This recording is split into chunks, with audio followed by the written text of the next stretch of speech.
যশোরের ডক্টর মিজানুর রহমান আজহারীর ওয়াজ মাহফিলে অংশ নিতে গিয়ে মোবাইল ফোন, স্বর্ণালংকার ও বিভিন্ন জিনিস হারিয়েছে অসংখ্য মানুষ। ঘটনার পর থেকে থানায় ভুক্তভোগীরা জিডি করতে রীতিমতো লাইন ধরেছে। প্রায় ৩০০ জিডি হয়েছে যশোর কোতোয়ালি মডেল থানায়। শনিবার ৪ জানুয়ারি সকাল থেকে যশোর কোতোয়ালি মডেল থানায় বিকেল পর্যন্ত ৩ শতাধিক জিডি হয়েছে। সংখ্যা আরও বাড়বে বলে ধারণা সংশ্লিষ্টদের।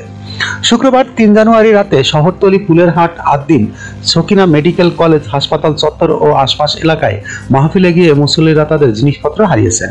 মাহফিলের ভিড়ের মধ্যে পদদলিত ও ধাক্কাধাক্কিতে অন্তত ২০ জন আহত হয়েছে। তাদের মধ্যে ১১ জন যশোর জেনারেল হাসপাতালে চিকিৎসাধীন রয়েছে।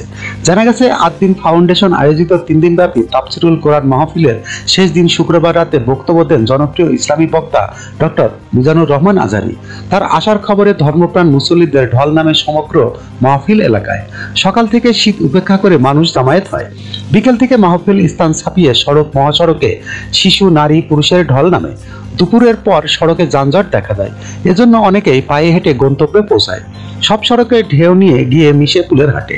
মাহফিল প্রাঙ্গণে প্রায় ১৫ লাখ মানুষের সমাগম ঘটে। এদিন সন্ধ্যায় উক্ত মাহফিলে বক্তব্য দেন আস-সুন্নাহ ফাউন্ডেশনের প্রতিষ্ঠাতা চেয়ারম্যান শায়খ আহমদুল্লাহ। যশোর কোতোয়ালি মডেল থানার ডিউটি অফিসার শারমিন আক্তার জিডির বিষয়ে নিশ্চিত করে বলেন, শুক্রবার গভীর রাত থেকে শনিবার বেলা ৩টা পর্যন্ত স্বর্ণালংকার ও মোবাইল খোয়া যাওয়ার ঘটনায় ৩০০ জিডি হয়েছে। শুক্রবার রাত থেকে অসংখ্য মানুষ মোবাইল হারিয়ে যাওয়া ও চুরির ঘটনায় জিডি করতে আসেন। তাৎক্ষণিক যারা মোবাইলের ডকুমেন্ট দেখাতে পেরেছেন তারা জিডি করতে পেরেছে। শনিবার সকাল থেকে রীতিমতো ভিড় লেগেছে। জিডির সংখ্যা আরও বাড়বে বলে ধারণা করা হচ্ছে।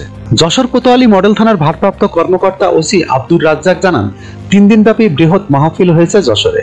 ৫ থেকে ৭ লক্ষ মানুষের সমাগম হয়েছে। এর ভেতরে অসংখ্য মানুষের মোবাইল, স্বর্ণ অলংকার, মূল্যবান জিনিসপত্র হারিয়ে যাওয়ার খবর পেয়েছি। অনেকে জিডি করেছেন। কয়েকটি চুরির অভিযোগও পেয়েছি। পুলিশ ব্যবস্থা নিচ্ছে। যখনকার খবর তখনই দেখতে চোখ রাখুন সুন 24 টিভিতে। চ্যানেলটি সাবস্ক্রাইব করুন।